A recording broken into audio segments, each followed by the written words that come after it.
Principalmente um problema de soberania nacional. Não nos podemos esquecer que o que está em causa é a soberania nacional. Portugal é competente para investigar estes crimes. O meu nome é Gonçalo Amaral. Fui investigador da Polícia Judiciária durante 27 anos.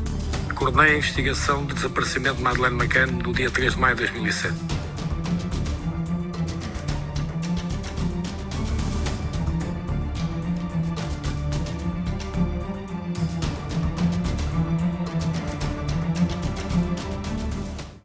Hello everyone, and welcome.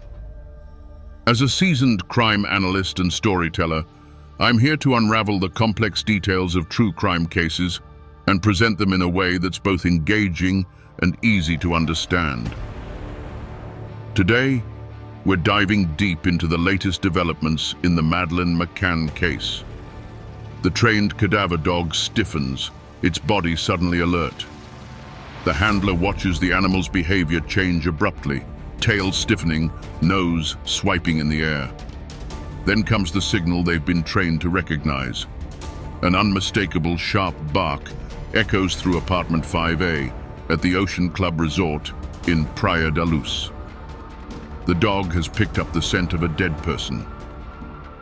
A few days later, another specialist dog sounds the alarm, this time in the trunk of a rental car. A car the McCanns rented just 24 days after their daughter Madeleine went missing. These are no ordinary dogs. They are Britain's elite police dogs with impeccable records, having successfully identified human remains in over 200 cases.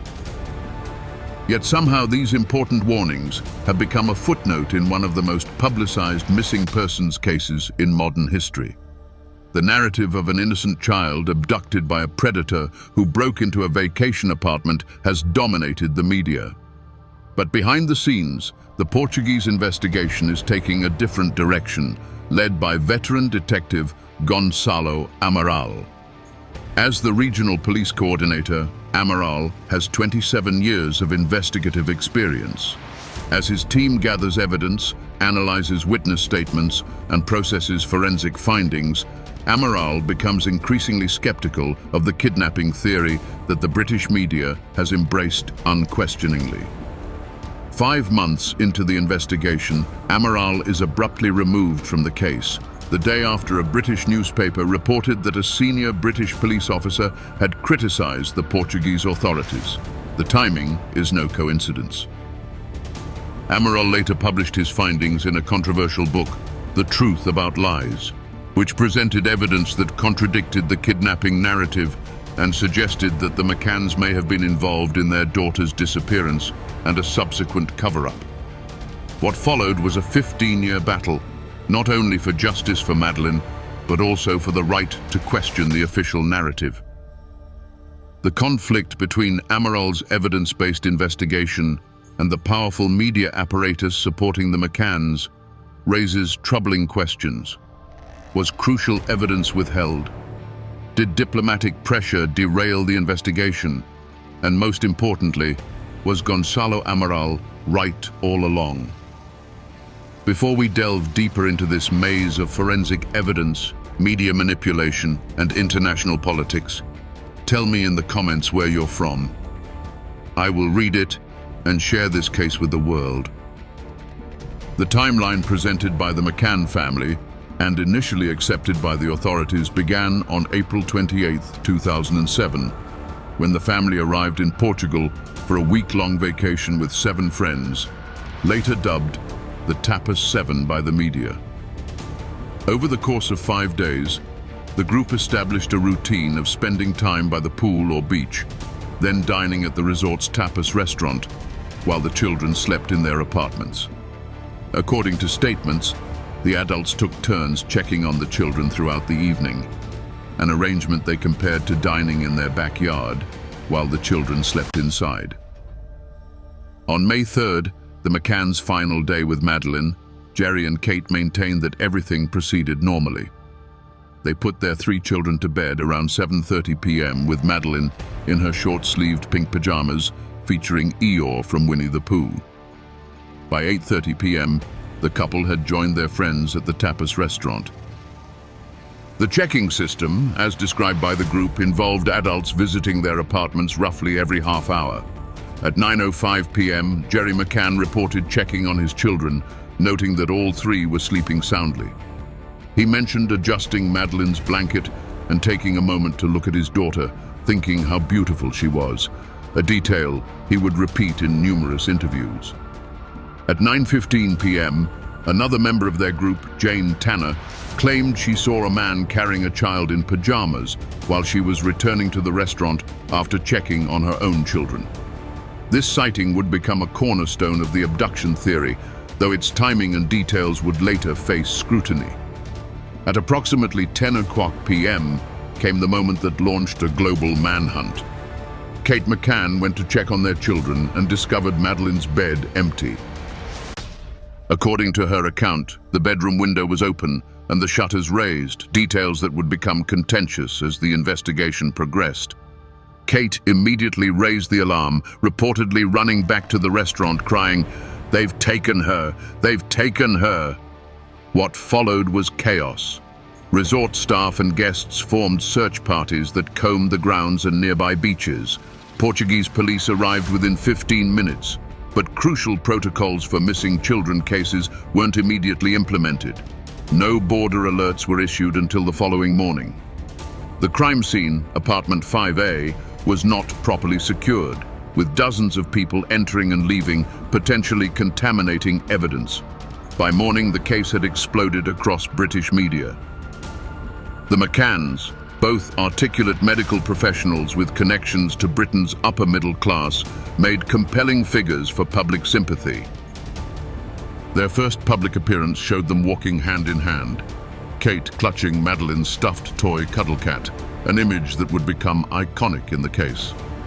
The abduction theory quickly dominated coverage, particularly in the British press. Initial reports focused on a botched burglary or a pedophile ring operating in the area. The narrative was simple and horrifying. An innocent child snatched from her bed while her parents dined nearby, a scenario that played on the primal fears of parents everywhere. Within days, the McCanns campaign reached unprecedented levels of sophistication. They established a fighting fund that would eventually exceed $2.5 million. Celebrity supporters, including David Beckham, J.K. Rowling and Richard Branson, made public appeals or financial contributions. The couple was granted an audience with Pope Benedict XVI, creating powerful imagery that reinforced their portrayal as grieving parents deserving of global support. British media outlets offered substantial rewards for information. The News of the World alone pledged $1.5 million. The case received more coverage than major natural disasters or wars occurring simultaneously. This wasn't just a missing person case. It had become a global phenomenon. The McCanns hired multiple PR specialists, including former BBC News anchor Clarence Mitchell, who left his position at the UK government's Central Office of Information to become their full-time spokesman. Mitchell's media savvy ensured the abduction narrative remained dominant, while any alternative theories were quickly labeled as cruel speculation or conspiracy theories. By controlling the narrative through strategic media appearances and carefully worded statements, the McCanns transformed from private citizens into public figures who inspired both immense sympathy and unprecedented support. Their status as medical professionals lent them credibility, while their composed demeanor in interviews, occasionally breaking into controlled emotion, struck a chord with viewers worldwide. This official narrative of devoted parents facing an unimaginable tragedy became so entrenched in public consciousness that questioning it was often met with hostility. The stage was set for a collision course between this carefully managed public perception and the evidence being uncovered by Portuguese investigators working behind the scenes. While the McCanns media campaign gathered momentum internationally, a veteran detective named Gonçalo Amaral was methodically building a case that would challenge everything the public thought they knew about Madeleine's disappearance. As the coordinator of the Polícia Judiciária in the Algarve region, Amaral brought 27 years of investigative experience to what would become the defining case of his career.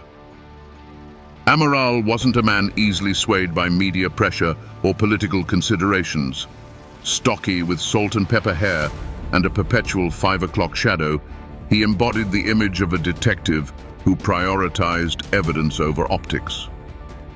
His approach was old school: follow the evidence, establish a timeline, and consider all possibilities, including those that might prove uncomfortable or controversial. Initially, Portuguese authorities treated Madeleine's disappearance as an abduction, launching extensive searches and interviewing resort staff and guests. But as days passed without credible sightings or ransom demands, Amaral's team began noticing troubling inconsistencies in the established narrative. The first red flag emerged when forensic teams examined the bedroom window and shutters that Kate McCann claimed were open when she discovered Madeleine missing. Technical analysis revealed no fingerprints other than Kate's on the window and no signs of forced entry. The shutters, which the McCanns initially suggested had been jimmied open, showed no damage and could only be opened from inside the apartment. This physical evidence directly contradicted early statements from the McCanns' friends and family in the UK, who told British media that shutters had been jimmied, broken, or forced. These claims, which appeared to originate from the McCanns themselves, were quietly abandoned as forensic evidence proved them false. Then came a development that would permanently alter the trajectory of the investigation. In late July 2007, nearly 3 months after Madeleine's disappearance, British authorities sent specialized cadaver dogs to Portugal. These weren't ordinary police dogs. They were specifically trained to detect the scent of human decomposition, even weeks or months after death, and even if attempts had been made to clean the area. The first dog, Eddie, was a cadaver dog trained to alert only to the odor of human remains. His record was impeccable, having correctly identified human remains in over 200 cases with no false positives. The second dog, Keela, was trained to detect human blood, even in microscopic amounts or after cleaning attempts. What happened next stunned investigators. Eddie alerted to the scent of human decomposition in 5 locations: behind the sofa in the McCann's apartment, in their bedroom closet, on Kate McCann's clothes, on Madeleine's stuffed toy cuddle cat, and perhaps most significantly, in the trunk of a rental car the McCanns had hired 24 days after Madeleine disappeared. Keela, the blood detection dog, independently alerted to microscopic traces of blood in several of the same locations. Forensic teams took samples from these areas for DNA analysis. The implications were explosive. If accurate, the dog's findings suggested that a death had occurred in apartment 5A, and that somehow evidence of this death had been transferred to a car rented weeks later. This directly contradicted the abduction narrative that had dominated media coverage. Simultaneously, Amaral's team was uncovering significant inconsistencies in witness statements. The timeline provided by the TAPA 7 showed troubling discrepancies when cross-referenced.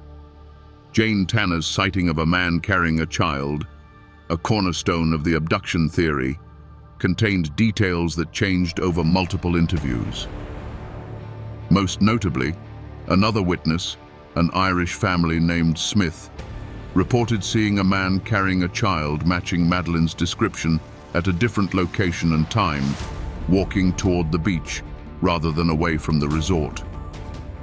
When shown photos, Martin Smith, the patriarch of the Irish family, later stated he was 60–80% certain. The man he saw was Gerry McCann himself, a bombshell revelation that received minimal coverage in British media. Perhaps most damning were the 48 questions that Kate McCann refused to answer when formally interviewed as a witness on September 7, 2007.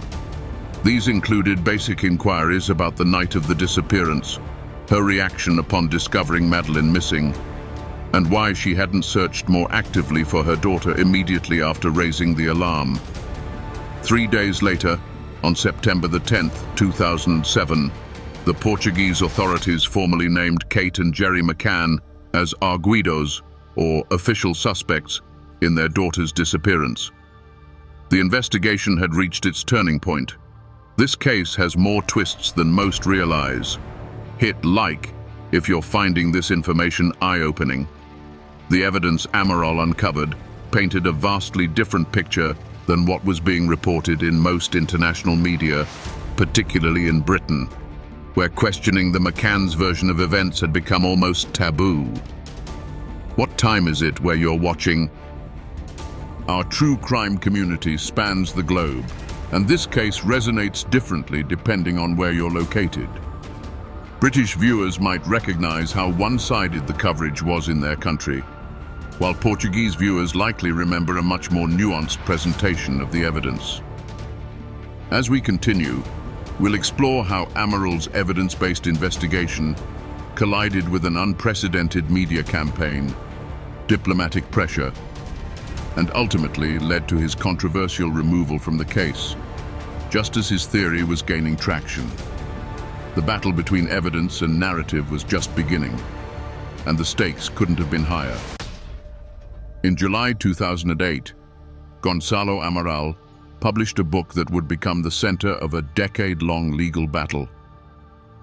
Titled A Verdade da Mentira, The Truth of the Lie, it presented his comprehensive theory of what happened to Madeleine McCann, a theory based not on speculation, but on the evidence his team had meticulously gathered during his time leading the investigation. Amaral's central thesis was stark and controversial. Madeleine McCann had died accidentally in apartment 5A on the evening of May 3, 2007. According to his theory, the child had not been abducted, but had died in the apartment, likely from an accidental fall while unattended. He proposed that her parents discovered her body upon returning from dinner and then concealed the death, disposed of her remains, and fabricated the abduction scenario. This theory wasn't born from personal animosity toward the McCanns, as their supporters often claimed.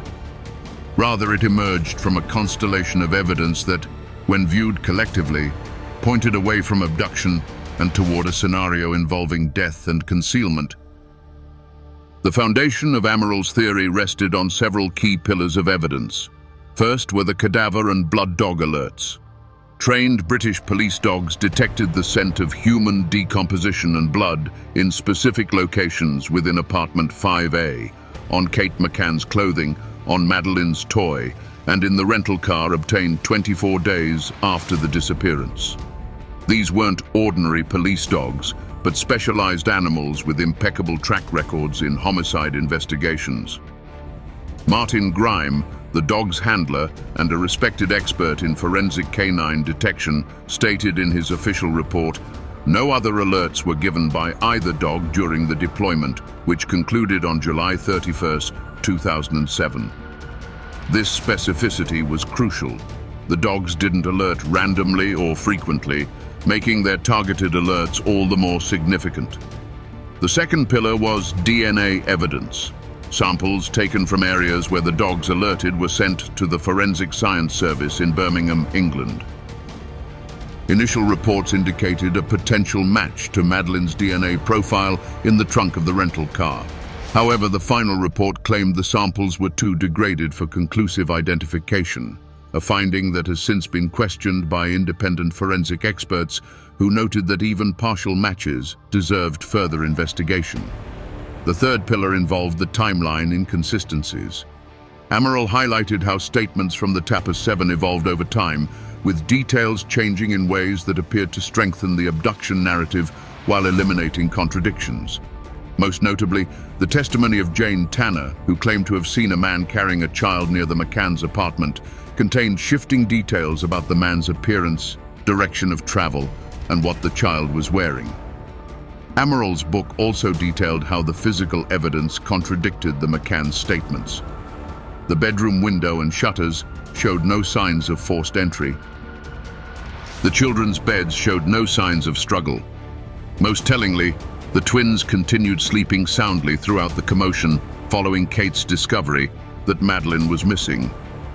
Unusual behavior that raised questions about whether they might have been sedated, a possibility the McCanns refused to have tested at the time. Perhaps most damning was the McCanns' behavior following Madeleine's disappearance. Amaral noted their lack of cooperation with specific investigative requests, including Kate's refusal to answer 48 questions during her formal interview, and their immediate hiring of criminal defense attorneys. He questioned why parents of a missing child would refuse to participate in a reconstruction of the night's events, a standard investigative procedure that could have helped clarify the timeline. The investigation reached its climax on September 7, 2007, when Portuguese authorities formally named Kate and Gerry McCann as arguidos, or official suspects. This status change wasn't taken lightly. It required specific evidence meeting legal thresholds. The couple was questioned separately for hours, with Kate declining to answer nearly all questions on advice from her lawyer. Then came the moment that would forever alter the course of the investigation. On October 2, 2007, just weeks after the McCanns were named suspects, and exactly one day after a British newspaper criticized Portuguese police, Gonçalo Amaral was removed from the case. The official reason given for his removal was that he had criticized British police in comments to a Portuguese newspaper. The timing couldn't have been more suspicious. What wasn't widely reported was the extraordinary level of British political intervention in the case. Diplomatic cables later revealed that the British ambassador to Portugal was directly involved in discussions about the investigation. The McCanns had direct phone contact with then Prime Minister Gordon Brown. Clarence Mitchell, the McCann spokesman, openly stated, "I was working closely with the British government at the time, and the Portuguese were already beginning to get a bit frustrated about the involvement of the British government." This political pressure coincided with a coordinated media campaign to discredit Amaral and Portuguese authorities. British tabloids portrayed him as incompetent, overweight, and alcoholic, stereotypes that played into British prejudices about Southern European officials. His removal effectively derailed the investigation's direction, and by July 2008, Portuguese authorities archived the case, citing insufficient evidence. Amaral, now free from the constraints of his official position, published his book detailing the evidence that had led him to conclude the McCanns were involved in their daughter's disappearance and the subsequent cover-up. The book sold over 180,000 copies in Portugal alone and was translated into multiple languages, except English, as British publishers feared legal action from the McCanns. The McCanns' response was swift and aggressive. They launched a $1.2 million lawsuit against Amaral, claiming his book damaged their reputation and hindered the search for Madeleine. A Portuguese court initially ruled in their favor, banning the book and awarding damages.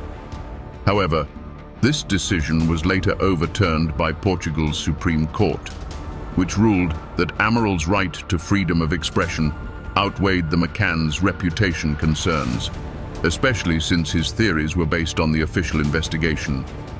If you're wondering why this crucial evidence wasn't more widely reported, share this video to help others understand the full story. The disparity between what Portuguese audiences knew about the case and what British audiences were told represents one of the most striking examples of narrative control in modern crime reporting. Amaral's counter-narrative wasn't the wild conspiracy theory it was portrayed to be in British media. It was the methodical conclusion of an experienced detective following evidence to its logical end, evidence that raised profound questions about what really happened to Madeleine McCann on that May evening in 2007. The conflict between Gonçalo Amaral and the McCanns didn't end with his removal from the investigation or the archiving of the case. Instead, it transformed into a protracted legal battle that would span more than a decade, crossing multiple courts and ultimately reaching the European Court of Human Rights. These legal proceedings weren't merely about a book or personal reputation.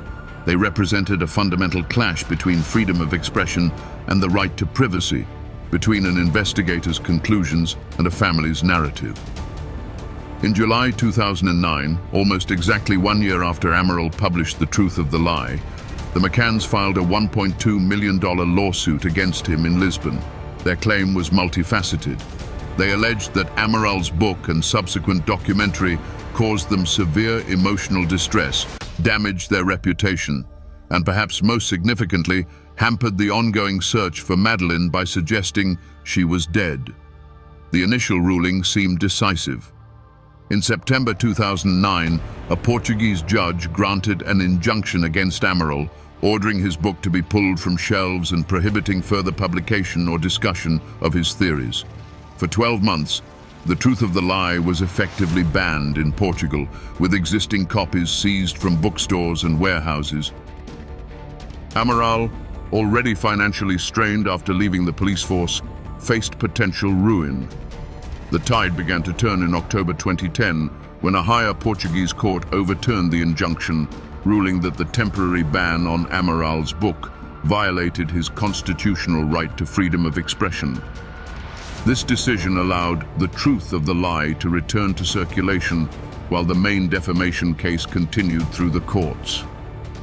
The central trial finally concluded in April 2015 with another devastating blow to Amaral. The court ordered him to pay $500,000 in damages to the McCanns, a sum that would have bankrupted the former detective. Media outlets worldwide reported this as vindication for the McCanns and confirmation that Amaral's theories were baseless. But the legal saga was far from over.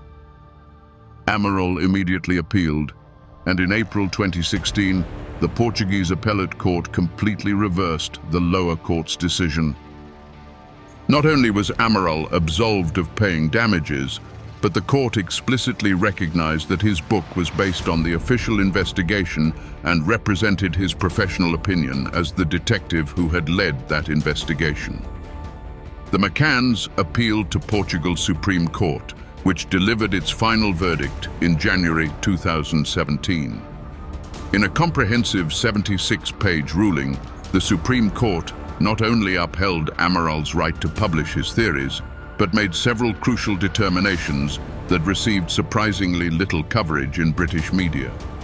First, the court stated that the McCanns had not been cleared of involvement in their daughter's disappearance. The case had merely been archived due to insufficient evidence. Second, it affirmed that Amaral's right to professional expression and opinion outweighed the McCanns' reputation concerns. Most significantly, the court noted that the McCanns had voluntarily placed themselves in the public eye and had actively courted media attention, thus diminishing their expectation of privacy. Undeterred, the McCanns took their case to the European Court of Human Rights, ECHR, in Strasbourg, arguing that Portugal had failed to protect their rights. In September 2022, after a 5-year deliberation, the ECHR delivered a decisive ruling in Amaral's favor. The court determined that Amaral's freedom of expression was justified, particularly given his role in the investigation and the fact that his book was based on information that had already entered the public domain through official case files. These legal victories carried profound implications beyond the immediate case. By repeatedly ruling in Amaral's favor, the courts effectively legitimized his right to present an alternative narrative, one based on evidence rather than emotion. The Portuguese Supreme Court explicitly stated that its ruling did not determine what happened to Madeleine, but it did affirm that Amaral's theory represented a legitimate interpretation of the available evidence. For Amaral, these rulings provided vindication after years of character assassination in British media. For the McCanns, they represented a significant setback in their efforts to control the narrative surrounding their daughter's disappearance. And for objective observers, the rulings offered a sobering reminder that court decisions based on evidence often diverge from media narratives shaped by sympathy and public relations. Perhaps most importantly, these legal battles demonstrated how differently the case was perceived in Portugal versus the United Kingdom. While British media largely portrayed Amaral as a villain persecuting grieving parents, Portuguese courts repeatedly recognized him as a professional presenting evidence-based conclusions from an official investigation. What's the weather like where you are? Our criminal instinct community spans every climate, from the sunny beaches of Portugal to the rainy streets of London, places where this case played out so differently in the public consciousness. The contrast between how this case was perceived across different countries reminds us that truth often depends on which information we're exposed to and which narratives we're encouraged to believe. 16 years after Madeleine McCann's disappearance, the case remains riddled with inconsistencies and contradictions that have never been adequately explained. These lingering questions aren't merely fodder for internet sleuths. They represent significant gaps in the official narrative that continue to trouble objective observers.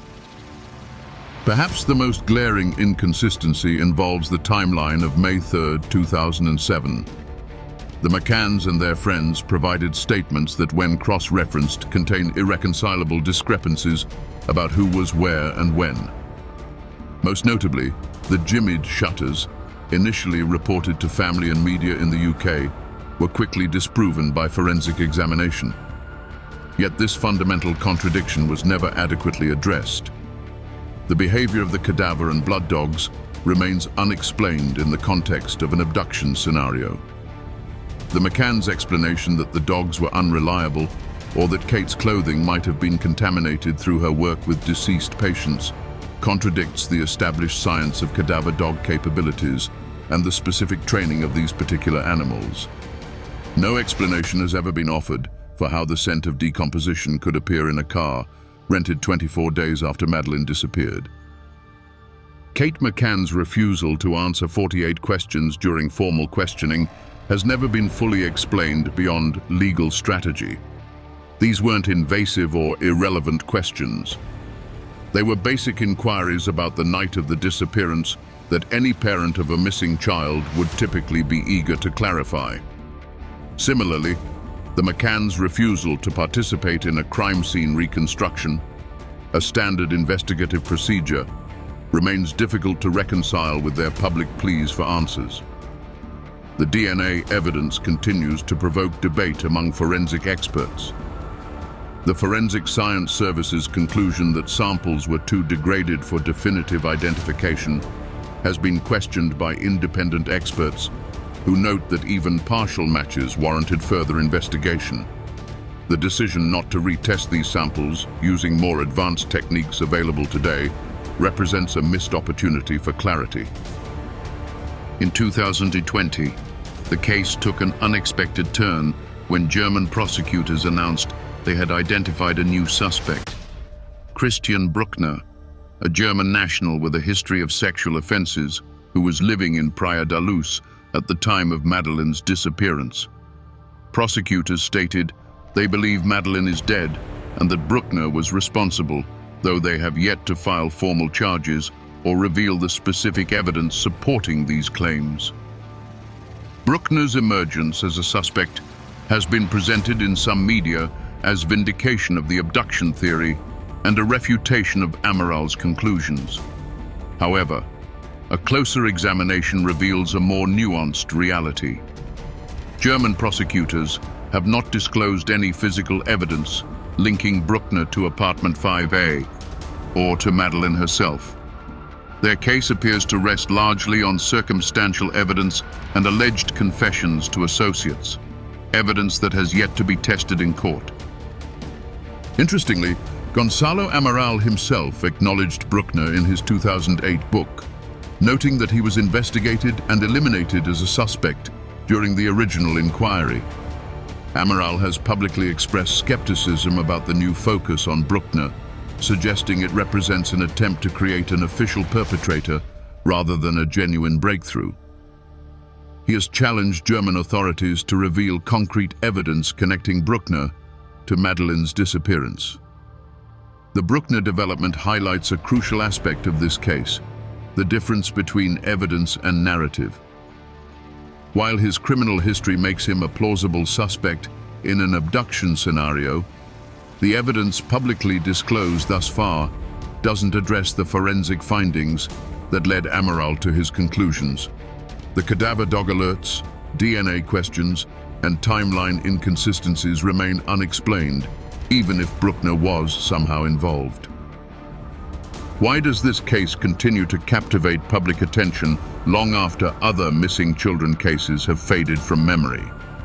The answer lies partly in its perfect storm of elements: photogenic upper-middle-class victims, exotic location, suspicious circumstances, and international diplomatic tensions. But perhaps more significantly, the case represents a rare instance where the official narrative, supported by unprecedented media coverage and political intervention, faces serious challenges from documented evidence. The media's role in shaping public perception cannot be overstated. British newspapers, particularly tabloids, adopted the McCanns' perspective almost universally, portraying them as beyond reproach and treating alternative theories as heresy.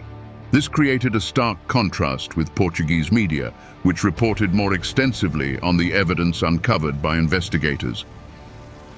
The result was two parallel narratives developing in different countries, one evidence-based and one emotion-driven. This media divergence explains why many British observers remain convinced of the McCanns' complete innocence, while Portuguese and international observers tend to view the case with more skepticism. It's a powerful demonstration of how media framing can shape public opinion more effectively than actual evidence. As we approach the third decade since Madeleine's disappearance, the case stands as a testament to the power of narrative control in the modern media landscape. Despite court rulings affirming Amaral's right to present his evidence-based theory, despite forensic findings never adequately explained, and despite timeline inconsistencies never resolved, the abduction narrative remains dominant in many circles. Not because it better explains the evidence, but because it has been more effectively promoted and protected. The truth about what happened to Madeleine McCann may never be known with certainty. But what we can know, what the evidence clearly shows, is that the case is far more complex and troubling than the simplified version that dominated headlines for years. And in that complexity lies the enduring fascination with a mystery that continues to defy resolution. As we've journeyed through the labyrinth of evidence, legal battles, and media narratives surrounding Madeleine McCann's disappearance, one conclusion becomes inescapable. Gonçalo Amaral's counter-narrative has withstood extraordinary attempts to silence it. Despite character assassination, legal challenges, and political pressure, his evidence-based theory remains standing, not because it's comfortable or convenient, but because it addresses questions the official narrative cannot. The resilience of Amaral's perspective isn't merely a matter of personal vindication. His theory has endured because it accounts for the forensic evidence that the abduction narrative struggles to explain. The cadaver dog alerts in specific locations, the DNA questions, the timeline inconsistencies, and the physical evidence that contradicted initial claims about jimmied shutters and forced entry. His legal victories, from the Portuguese Supreme Court to the European Court of Human Rights, represent more than personal triumphs. They establish crucial precedents about the right of investigators to present evidence-based conclusions, even when those conclusions challenge powerful narratives. The Portuguese Supreme Court's explicit statement that the McCanns had not been cleared of involvement, merely that the case had been archived due to insufficient evidence, directly contradicts the media portrayal of complete exoneration. These court rulings affirm a principle often forgotten in high-profile cases, that evidence, not emotion, should guide our understanding. By repeatedly ruling that Amaral's right to present his professional conclusions outweighed concerns about the McCann's reputation, the courts recognized the fundamental importance of evidence-based discourse in a functioning democracy. Perhaps the most enduring lesson from this case is about the power of media to shape public perception. Thanks for watching.